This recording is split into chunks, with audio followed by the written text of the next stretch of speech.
السلام علیکم ورحمۃ اللہ وبرکاتہ۔ محترم ناظرین، آپ تمام کا دل کی گہرائیوں سے خیر مقدم ہے پروگرام انوار قرآن میں۔ آج کی اس بزم میں پیش خدمت ہے ایک پارے کا ترجمہ، تلخیص اور تفسیر، جس میں شامل ہے سورۃ الشورى، سورہ زخرف، سورہ حامیم سجدہ، سورہ دخان اور سورہ جاثیہ مکمل طور پر۔ تو آئیے شامل ہوتے ہیں پروگرام تفسیر قرآن میں۔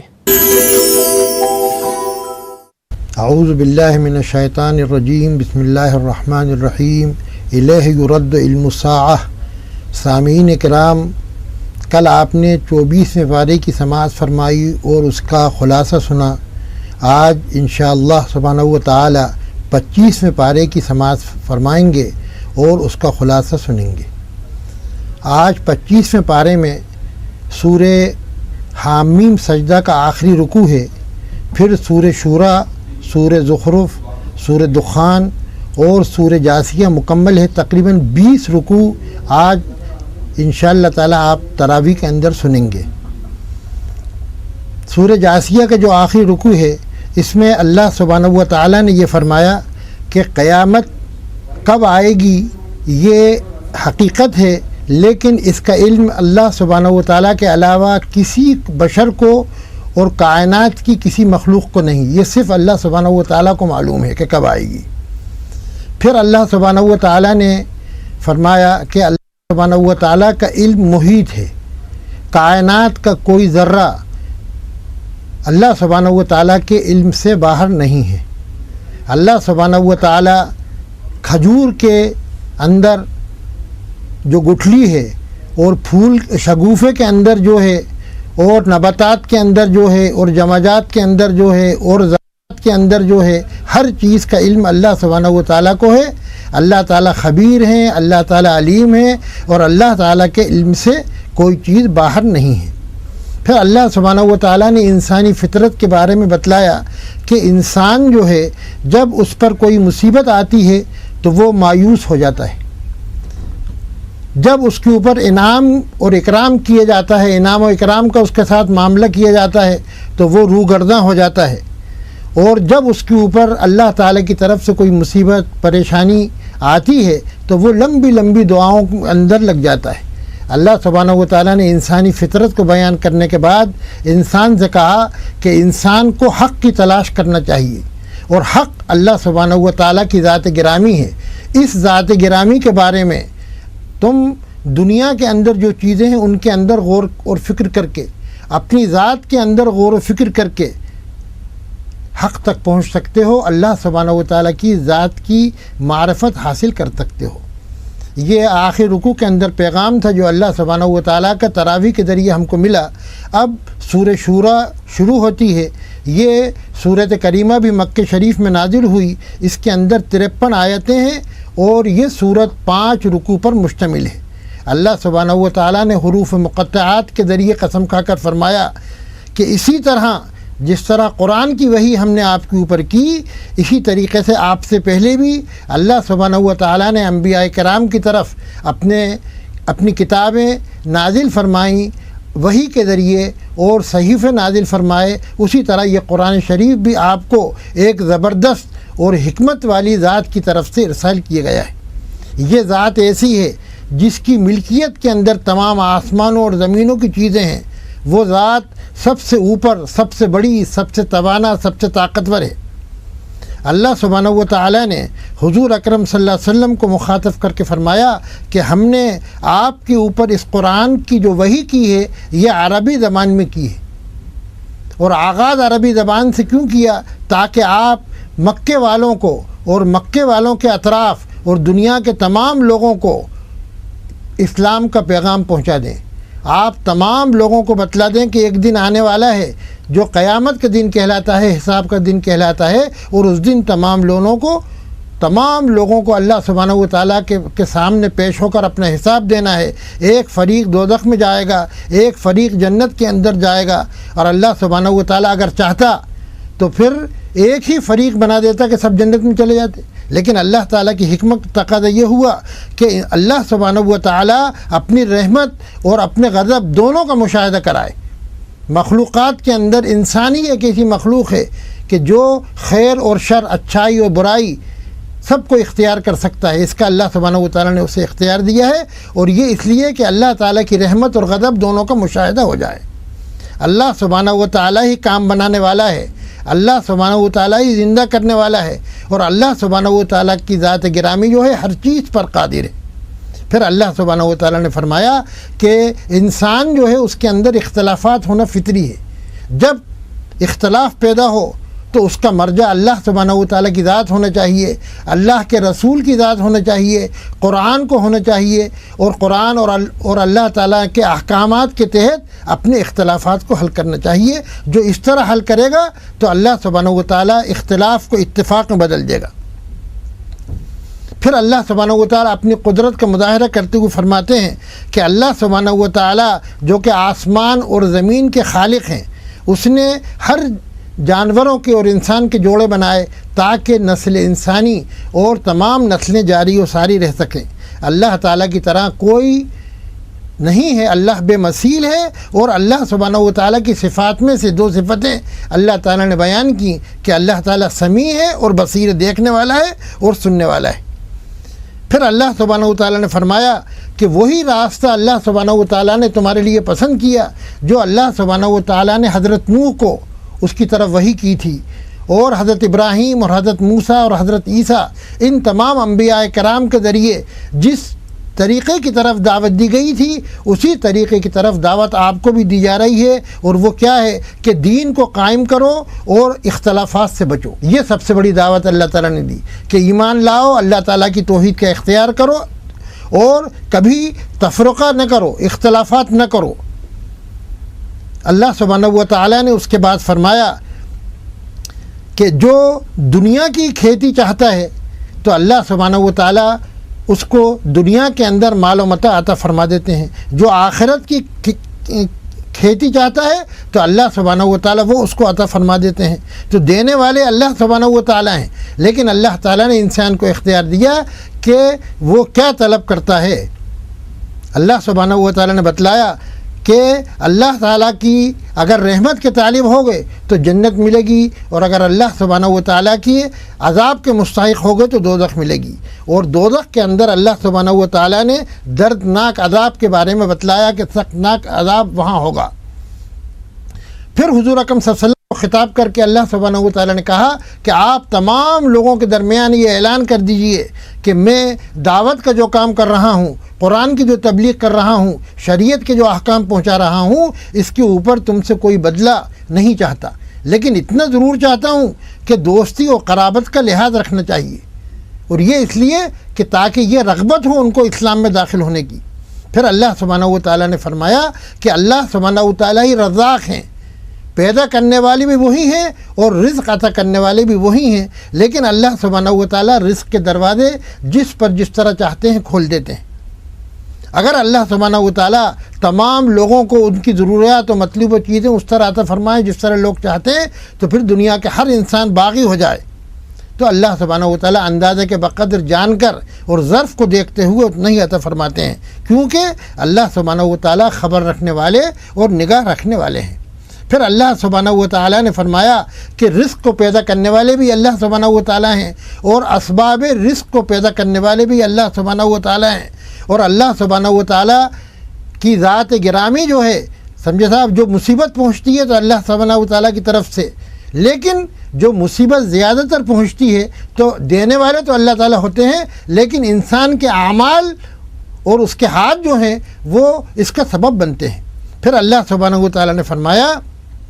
کہ اللہ سبحانہ و تعالیٰ گناہ کے بقدر انسان کے ساتھ معاملہ کرتا ہے، جیسا انسان کا عقیدہ اللہ سبحانہ و تعالیٰ کی ذات کے ساتھ ہوگا ویسا ہی اللہ سبحانہ و تعالیٰ اس کے ساتھ معاملہ کرے گا۔ پھر اللہ تعالیٰ نے بتلایا کہ دنیا کے اندر نعمتیں جو ہیں یہ بہت ہی مختصر ہیں، معمولی ہیں اور فنا اور ختم ہو جانے والی ہیں، لیکن آخرت کی نعمتیں باقی رہنے والی ہیں، اس لیے عقل مند وہ ہے جو دنیا کی نعمتوں سے سر موڑ کر آخرت کی نعمتوں کا طالب ہو۔ پھر اللہ سبحانہ و تعالیٰ نے حکم فرمایا کہ نماز مومنین کی تعریف کرتے ہوئے کہ مومنین اور صالحین اور اللہ سبحانہ و تعالیٰ کے اوامر کو ماننے والے لوگ کون ہیں؟ جو اللہ سبحانہ و تعالیٰ کی پکار کو سننے والے ہیں، نماز کو قائم کرنے والے ہیں، اور اپنے معاملات کے اندر اور خاص کر دینی معاملات میں باہمی مشورہ کرنے والے ہیں، اور جو رزق ہم نے ان کو دیا ہے اس میں سے خرچ کرنے والے ہیں۔ اللہ سبحانہ و تعالیٰ نے پھر اس کے بعد بتلایا کہ ہدایت و گمراہی اللہ سبحانہ و تعالیٰ کے قبضہ قدرت کے اندر ہے، عطا فرمانے والے وہی ہیں لیکن طالب ہونا چاہیے۔ پھر اللہ سبحانہ و تعالیٰ نے بتلایا کہ آسمان اور زمین کی تمام بادشاہت اللہ سبحانہ و تعالیٰ کے ہی ہاتھ میں ہے۔ پھر اللہ تعالیٰ نے فرمایا کہ انسان تک پیغام پہنچانا اللہ سبحانہ و تعالیٰ نے وحی کے ذریعے اختیار کیا، اور پھر اس آیت کے اندر وحی کی اقسام بتلائیں کہ وحی کبھی اللہ سبحانہ و تعالیٰ دل میں ڈال کر، کبھی پردے کے پیچھے سے، کبھی کسی رسول جیسے حضرت جبریل علیہ الصلاۃ والسلام کے ذریعے سے اللہ سبحانہ و تعالیٰ کرتے ہیں۔ وحی کے مختلف طریقے بیان کیے گئے ہیں۔ اس کے بعد اللہ سبحانہ و تعالیٰ نے دوسری سورت شروع فرمائی، سورہ زخرف۔ یہ سورت جو ہے یہ بھی مکے کے اندر نازل ہوئی۔ اس کے اندر 89 آیتیں ہیں اور 7 رکوع پر مشتمل ہے۔ اللہ سبحانہ و تعالیٰ قرآن شریف کی قسم کھا کر فرماتے ہیں حروف مقطعات کے بعد کہ یہ کتاب انتہائی واضح ہے، روشن ہے، بین ہے۔ ہم نے اس کو عربی زبان کے اندر نازل فرمایا تاکہ تم اس کو سمجھو۔ اور عربی زبان کے اندر کیوں فرمایا؟ کہ اس لیے کہ مکہ جو ہے یہ پوری دنیا کا دل ہے، تمام قوافل وغیرہ جو ہیں وہیں سے گزرتے تھے، اور یہ قرآن جو ہے لوح محفوظ میں ہمارے پاس مستحکم طریقے سے موجود ہے۔ پھر اللہ سبحانہ و تعالیٰ نے بتلایا کہ انسان کے لیے اللہ سبحانہ و تعالیٰ نے کیا کیا نعمتیں پیدا کی ہیں، ان کو ذکر فرمایا، اور پھر اس کا تقاضا یہ ہے کہ انسان اللہ سبحانہ و تعالیٰ کا شکر کرنے والا، اور اللہ سبحانہ و تعالیٰ کے شکر کے نتیجے میں اس کی ذات کے سامنے سرنگو ہونے والا، اس کی وحدانیت کا اقرار کرنے والا ہو۔ پھر اللہ سبحانہ و تعالیٰ نے فرمایا کہ انسان نے شکر کے بجائے کیا کیا؟ کہ شرک کیا، اور شرک بھی اس درجے کا کیا کہ اللہ سبحانہ و تعالیٰ کے ساتھ انسانی رشتے جوڑ دیے۔ کہا کہ انسان جس طرح اس کی اولاد پیدا ہوتی ہے، نعوذ باللہ اللہ سبحانہ و تعالیٰ کی بھی بیٹیاں ہیں اور بیٹے ہیں۔ یہ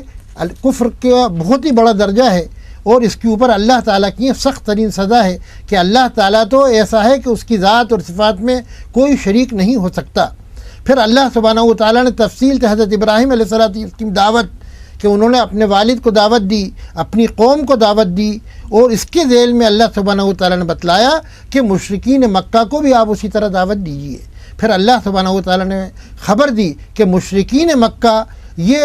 اعتراض کرتے تھے کہ اگر اللہ سبحانہ و تعالیٰ کو نبوت دینا ہی تھی تو یہ نبوت طائف اور مکے کے کسی بڑے آدمی کو دی جاتی جو مالدار تھا۔ حضور اکرم صلی اللہ علیہ وسلم جو یتیم فقیر تھے اور امی تھے، ان کو نبوت اور رسالت کیوں دی گئی؟ تو اللہ سبحانہ و تعالیٰ نے فرمایا کہ اللہ کی یہ مال اور دولت اس کی کوئی حیثیت و وقت نہیں ہے۔ اللہ سبحانہ و تعالیٰ نبوت کے لیے جس کو چاہتا ہے چنتا ہے۔ اللہ سبحانہ و تعالیٰ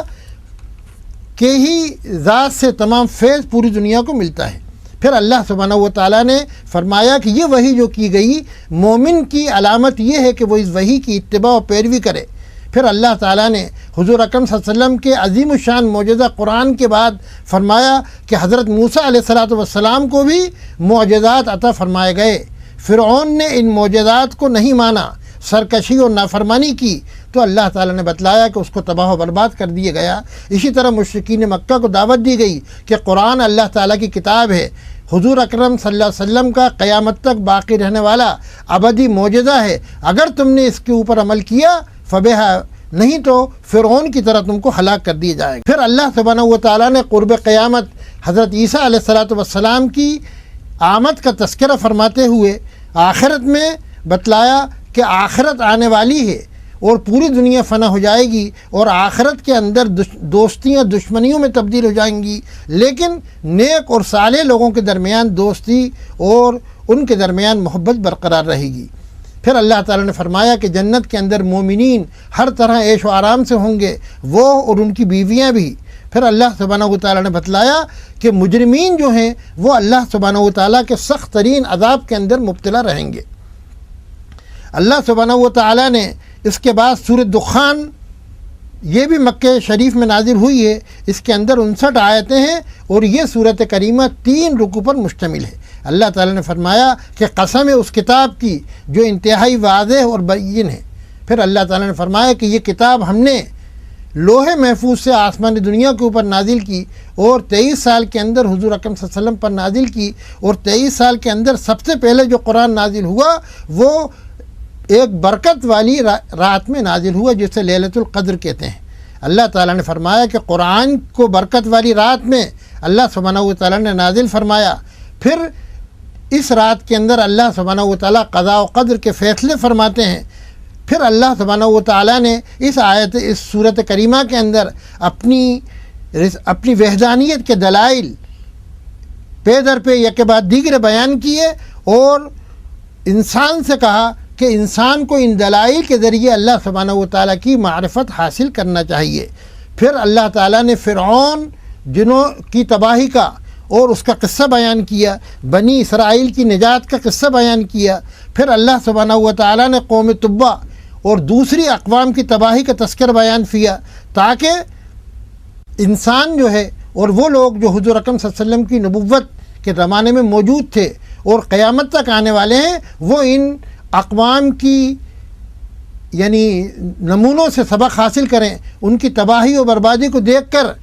اپنی ہدایت کے لیے راستہ تلاش کریں اور اس طریقے پر نہ چلیں جس طریقے پر چل کر یہ اقوام تباہ ہوئی تھیں.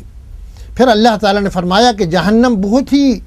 عذاب کی جگہ ہے، دردناک جگہ ہے. اور جہنم کے بارے میں بتلایا کہ زقوم کا ایک درخت ہے جو ان کو کھانے کے لیے دیا جائے گا، ابلتا ہوا پانی پینے کے لیے دیا جائے گا، سر کے اوپر پانی کو ڈال دیا جائے گا جس سے اندر کا دماغ وغیرہ سب پگھل جائے گا. سخت ترین تکلیف ہوگی اور ایسی تکلیف ہوگی کہ جس کا انسان اندازہ بھی نہیں کر سکتا.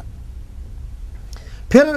کفار اور مشرکین اور دوزخ والوں کے بعد اللہ سبحانہ و تعالیٰ نے فرمایا کہ متقین اور نیکوکار اور صالحین جو اللہ تعالیٰ سے ڈرنے والے اور اس کے احکام پر عمل کرنے والے ہیں اور قرآن کی اتباع کرنے والے ہیں ان کے لیے ہر قسم کی نعمتیں ہیں دنیا میں بھی اور آخرت میں بھی. پھر اللہ سبحانہ و تعالیٰ نے اسی سورت کے 15ویں پارے میں سورہ جاثیہ یہ بھی مکے کے اندر نازل ہوئی اور اس کے اندر اللہ سبحانہ و تعالیٰ نے یہ بیان فرمایا کہ قرآن کے حصے شروع کیا کہ یہ قرآن اللہ سبحانہ و تعالیٰ کی طرف سے نازل کردہ ہے اور اللہ تعالیٰ کی ذات زبردست ہے اور اللہ سبحانہ و تعالیٰ کی ذات بڑی حکیم حکمتوں والی ہے. پھر اللہ سبحانہ و تعالیٰ نے فرمایا کہ آسمانوں کے اندر اور زمینوں کے اندر اللہ سبحانہ و تعالیٰ نے انسان کے لیے ہزاروں قسم کے دلائل و براہین رکھے ہیں اور قرآن کو بھی ایک بہت بڑا معجزہ اور دلیل بنایا حضور اکرم صلی اللہ علیہ وسلم کی نبوت کے اوپر اور اللہ سبحانہ و تعالیٰ کی وحدانیت کے اوپر. پھر اللہ سبحانہ و تعالیٰ نے فرمایا کہ انسان اگر ان آیتوں کی احانت کرے گا، ان سے سبق حاصل نہیں کرے گا اور اس سے عبرت حاصل نہیں کرے گا تو سخت ترین سزا کا مستحق ہوگا. اور اگر اس کے اوپر عمل کرنے والا ہے تو پھر اللہ سبحانہ و تعالیٰ کی خوشنودی اور رضا اس کو ملے گی اور جنت کا مستحق ہوگا. پھر اللہ تعالیٰ نے آسمان و زمین کی مختلف نعمتوں کو ذکر کرنے کے بعد فرمایا کہ جو نیکی کرتا ہے اس نیکی کا اجر و ثواب اس کو ملتا ہے، جو بدی کرتا ہے اس بدی کا گناہ اور اس کا وزر جو ہے وہ اس کو ملتا ہے اور تمام لوگوں کو لوٹ کر اللہ سبحانہ و تعالیٰ کے پاس جانا ہے اور اپنے اعمال کا حساب دینا ہے. پھر اللہ سبحانہ و تعالیٰ نے بنی اسرائیل یعنی یہود کے بارے میں بتلایا کہ ان کو بھی اللہ سبحانہ و تعالیٰ نے مختلف نعمتیں عطا فرمائی تھیں، مختلف نشانیاں عطا فرمائی تھیں، آسمانی کتاب سے مشرف فرمایا تھا، لیکن انہوں نے ضد کی، ہٹ دھرمی کی، باہمی اختلافات کیے جس کی وجہ سے یہ قوم تباہ ہوئی. پھر حضور اکرم صلی اللہ علیہ وسلم کو خطاب فرماتے ہوئے اللہ سبحانہ و تعالیٰ نے کہا کہ ہم نے آپ کو ایک بھرپور شریعت، جامع شریعت، مضبوط شریعت، ایسی شریعت قرآن کے ذریعے دی ہے جو قیامت تک باقی رہنے والی ہے اور انسانیت کے ہر درد کا مداوع اور انسانیت کے ہر سوال کا جواب اور انسان کی ہر مشکل کا حل اس کے اندر موجود ہے. پھر اللہ تعالیٰ نے فرمایا کہ یہ قرآن کریم جو آپ پر نازل کی گئی ہے، جس کو آپ کے لیے معجزہ بنایا گیا ہے، جس کو آپ کی نبوت کے لیے دلیل بنایا گیا ہے، یہ قرآن بصیرت ہے، ہدایت ہے اور یہ قرآن رحمت ہے. پھر اللہ سبحانہ و تعالیٰ نے فرمایا کہ انسان دنیا کے اندر آنے کے بعد اس کو خواہشات نفسانی جو انسان کے اندر رکھی گئی ہیں یہ گمراہ اور برباد کر دیتی ہیں۔ تو اللہ تعالیٰ نے کہا کہ اگر کسی نے اپنی خواہشات نفسانی کو اپنا معبود بنایا تو وہ تباہ و برباد ہو جائے گا۔ پھر اللہ تعالیٰ نے ثابت کیا دلائل و براہین کے ذریعے کہ آخرت برحق ہے، آنے والی ہے۔ اسی صورت کریمہ کے آخر رکوع میں اللہ سبحانہ و تعالیٰ نے اہل باطل کے بارے میں بتلایا کہ وہ دائمی خسارے کے اندر ہیں اور ان کو دردناک عذاب دیا جائے گا، اور ایسا عذاب ہوگا کہ اس کی ہیبت کی وجہ سے، اس کے خوف کی وجہ سے، اس کی ڈر کی وجہ سے لوگ گھٹنوں کے بل زمین پر گر جائیں گے۔ پھر اللہ تعالیٰ نے بتلایا کہ قیامت کے دن ہر جماعت کو اس کا نامہ اعمال دیا جائے گا۔ اگر دائیں ہاتھ میں دیا گیا تو وہ آدمی نیک ہوگا، اگر بائیں ہاتھ میں دیا گیا تو وہ آدمی جو ہے اللہ سبحانہ و تعالیٰ کے عذاب کا مستحق ہوگا۔ پھر اللہ سبحانہ و تعالیٰ نے تفصیل کے ساتھ بتلایا کہ مومنوں کے لیے جنت اور منکروں کے لیے عذاب ہے۔ پھر اللہ تعالیٰ نے فرمایا کہ جو لوگ ایمان لائے، جنہوں نے نیک کام کیے، اللہ سبحانہ و تعالیٰ ان کو اپنی رحمت کے اندر داخل فرمائے گا، اور اللہ کی رحمت جس کو مل جائے وہی سب سے بڑی کامرانی ہے، وہی سب سے بڑی کامیابی ہے۔ پھر اللہ تعالیٰ نے کہا کہ انسانوں کے اندر ایک گروہ ایسا ہے جو کفر اور شرک کے اندر مبتلا ہیں۔ جب ہماری آیتیں جو قرآن کے اندر ہیں اور دنیا کے اندر ہیں اور جو ہم نے انسان کے اندر رکھی ہیں، جب وہ ان کو دیکھتا ہے تو تکبر اور غرور کرتا ہے اور ان سے فیض حاصل نہیں کرتا، ان سے سمجھتا نہیں ہے اور ان کو اپنے لیے دلیل و برہان نہیں بناتا، تو اللہ سبحانہ و تعالیٰ نے فرمایا کہ یہ لوگ مجرم ہیں۔ جب ان سے کہا جاتا ہے کہ اللہ سبحانہ و تعالیٰ کا وعدہ حق ہے، قیامت حقیقی ہے، قیامت برحق ہے، اس کے اندر کوئی شک نہیں ہے، تو وہ کہتے ہیں کہ ہمیں کیا معلوم قیامت کیا ہوتی ہے، ہم اس کے اوپر یقین کرنے والے نہیں ہیں۔ تو وہ برے اعمال کرتے رہتے ہیں اور اللہ سبحانہ و تعالیٰ کی شریعت اور قرآن کے ساتھ استہزاء کرتے ہیں، سمجھے صاحب؟ تو آخرت کے اندر اللہ تعالیٰ فرماتے ہیں کہ ہم ان کو اسی طرح بھول جائیں گے جیسے دنیاوی زندگی کے اندر انہوں نے ہم کو بھولا، ہمارے قرآن کو بھولا، ہماری شریعت کو بھولا، ہمارے نبی کے مرسلہ احکام کو بھولا اور قیامت کو بھول گئے، تو ہم آج ان کو بھول جائیں گے۔ اور جب اللہ تعالیٰ کسی کو بھول جائے تو اس کے خسارے کا، اس کے نقصان کا، اس کی بدبختی کا کیا کہنا ہے؟ تو اللہ تعالیٰ کہتے ہیں کہ جن لوگوں نے اللہ سبحانہ و تعالیٰ کی ذات کو نعوذ باللہ اس کے ساتھ گستاخی کی، قرآن کے ساتھ بدزبانی کی، گستاخی کی، قرآن جو کہ اللہ سبحانہ و تعالیٰ کی طرف سے بھیجا ہوا آخری معجزہ ہے اس کے اوپر عمل پیرا نہیں ہوئے اور دنیاوی زندگی نے ان کو گمراہی کے اندر مبتلا کر دیا، تو اللہ سبحانہ و تعالیٰ جو ہیں ایسے لوگوں کو تباہ و برباد کر دیں گے۔ اسی صورت جاثیہ کے آخر میں اللہ سبحانہ و تعالیٰ نے فرمایا کہ اللہ تعالیٰ کی ذات ہی وہ ذات ہے جس کے لیے تمام تعریفیں ہیں۔ یہ اللہ تعالیٰ کی ذات ایسی ہے جو آسمان اور زمینوں کا رب ہے، تمام کائنات کا رب ہے۔ اللہ تعالیٰ کی ذات ہی ایسی ہے جس کے لیے ہر بڑائی ہے، اور بڑائی ہر کائنات کے مقابلے میں بڑائی زمین و آسمان کے اندر، اور اللہ تعالیٰ کی ذات ایسی ہے جو زبردست ہے اور عظیم الشان حکمت والی ہے۔ وآخر دعوانا ان الحمدللہ رب العالمین۔ ناظرین، آپ نے ملاحظہ فرمایا ایک پارے کا ترجمہ، تلخیص اور تفسیر۔ اللہ مجھ کو اور تمام ناظرین کو اس پر عمل کرنے کی توفیق عطا فرمائے۔ ناظرین، دیکھنا نہ بھولیں آج شب ہمارا پروگرام حرم مکی شریف سے نماز عشاء اور نماز تراویح کا لائیو ٹیلی کاسٹ۔ دیجیے مجھے اجازت، خدا حافظ، السلام علیکم ورحمۃ اللہ۔